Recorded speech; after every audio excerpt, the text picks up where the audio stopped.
Now, it's one of the most controversial planning cases in the country. The idea was to build a village for more than 2,000 students near Chester, and it had the support of one of our greatest Olympians. But it would have been built on Greenbelt land, was opposed by council officers, and has led to a furious political bust-up. This week, it was rejected after a highly unusual meeting of the full council. As Ewan Doak reports, it's left serious questions for the leader.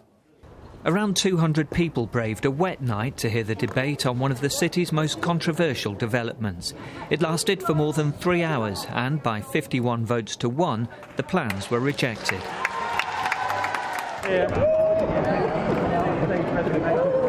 Yvonne started this off and we've been campaigning for 3 years on this, and we honestly thought that our council was not listening. I'm so relieved that councillors who I thought wouldn't vote tonight have voted the right way. My confidence has been shaken by some aspects of what's happened in 3 years, but I think the little man has won. Bell Developments wanted this site for student accommodation, but the council's development plan says it should be kept as Greenbelt, and the council's own planners said they should be rejected. Not even the backing of 5-time Olympic gold medalist Sir Steve Redgrave, who is behind the plans for a sports institute there, could win over local opponents. The piece of Greenbelt that they want to develop on has been named by 2 previous Secretaries of State as the most critical in Cheshire. The success of the city's university has meant an influx of students, and some residents feel overwhelmed. But this solution proved too controversial. In January, the Planning Committee narrowly rejected the application after Tory Chairman Miles Hogg voted with Labour. In May, he was removed, and the following day, the application was resubmitted. Last month, the council voted to change its constitution and refer the matter to the whole council, and 4 Tory councillors lost the whip. On Thursday, the council threw out the plans. The decision has left the Conservative group divided, and old friends have ended up on opposite sides of the argument. In the submission that I've made to the council, I've said that this is against the local plan, it's against the evolving local plan, it's also against national planning policy, and the application should be turned down. The assembly rooms behind me are empty now, and councillors have overwhelmingly rejected the proposals. So everything stays the same. The developers still own the land, residents living near the university still have students on their doorstep, but the Greenbelt is still green. And here, democracy was seen in action. And we're joined now from Chester by the Conservative leader of the council, Mike Jones. Councillor Jones, thank you. Welcome to the programme. What did you make of the overwhelming defeat of the student village on Thursday? Well, as you are aware, Arif, I wasn't there last night because I've declared an interest in this because I know the developers, and I've not been involved in the planning process associated with this application, albeit, as you know, I'm also very much in favour of a student village somewhere in Chester, because I think we need that to support a growing university. Were you surprised, though, by the scale of the defeat? There were some people who voted against it who previously voted in favour. I'm never surprised about any vote in planning because I've often gone to a planning board for applications in my own ward, and sometimes you win 9-0, sometimes you lose 9-0, and sometimes it's a split vote.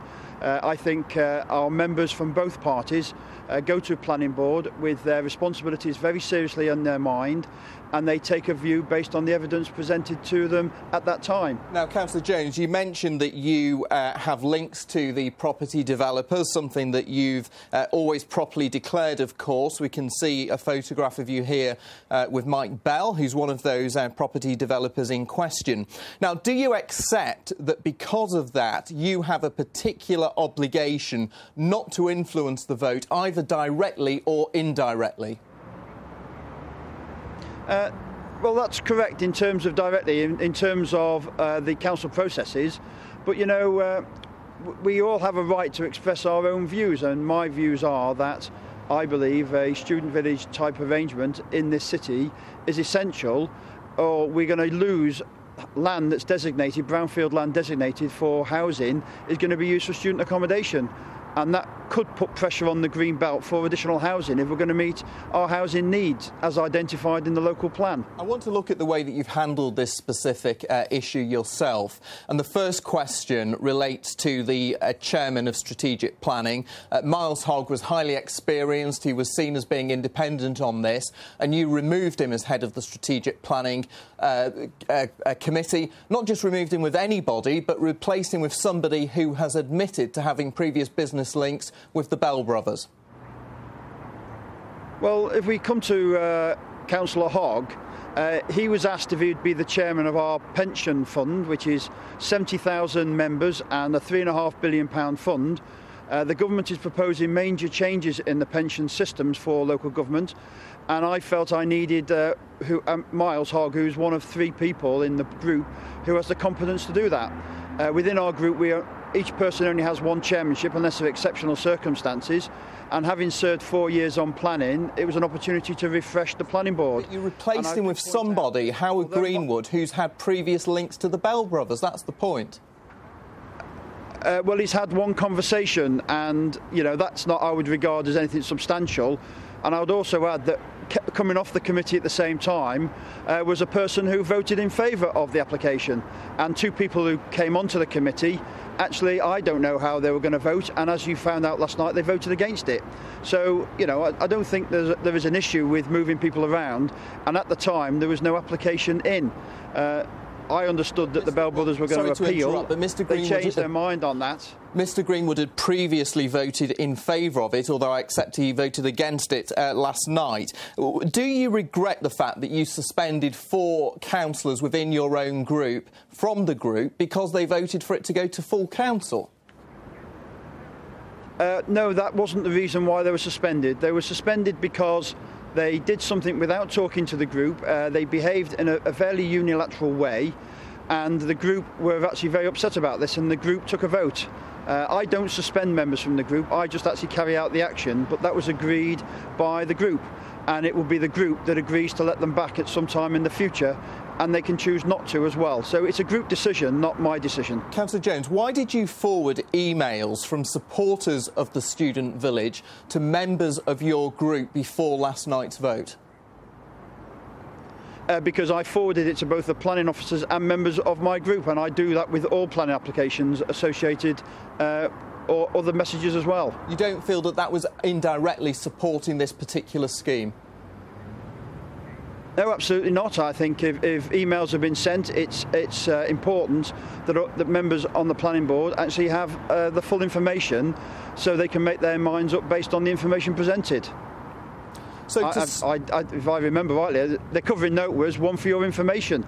There was no explicit or implicit comments to say vote one way or the other, and that would be inappropriate. Councillor Jones, to sum up, you are close to the developers. You've replaced an impartial chairman of planning with someone who's previously had business relationships with them. You suspended 4 colleagues for referring the matter to full council. You forwarded supportive emails to your group, and you don't think you've behaved in any way inappropriately? No, absolutely not. Councillor Jones, we'll leave it there, but thank you again for joining us today. Andrew Millett, you're an MP in this part of the world. What do you make of it, and what do you make of Councillor Jones's, the way he's handled this? Well, I've just listened very carefully to that interview, and I have to say I found it quite extraordinary. Mike Jones has clearly been very supportive of this application. He's not seeking to deny that. Well, he's saying that he's supportive of student villages in general, but not this one in particular. He has actively, proactively supported this particular application. He's now got himself into this bizarre position, a bit like Silvio Berlusconi, where he's not only lost the support of his own party, he's lost the vote. There is only one honourable thing for him to do, and that's resign. Have you lost confidence in him as leader of the council? I've never been entirely happy, A, because he's a Conservative, with great respect to my friend Graham here, but B, because of the way that he wheels and deals and does things behind the scenes without engaging in a more transparent way. I've never been entirely happy with the way he manages these things. And I think he's been caught out, and he ought to resign at this point. Mr Brady, what do you think about the idea of a Conservative council trying to push ahead with a project to build on Greenbelt land? Generally, my view is that Greenbelt should be protected, and certainly that's what I would seek to do in my own part of the world. Greenbelt is a very important brake on development and is important in making sure development is concentrated in the urban areas and helps to keep those vibrant. So Greenbelt's very important, and it should be an exception if it's changed. I think I'm right in saying that the government, George Osborne, has said that he'd like to ease the rules so there's more of it. I'm a strong supporter of Greenbelt, I'm very clear about that. What I would add is that planning, of course, shouldn't really be a party political matter. It is meant to be outside party politics. Obviously, I'm a little way away from these events, but looking at your package on the show, it seems to me that, as you and Doak said, democracy has acted and there was an overwhelming vote against.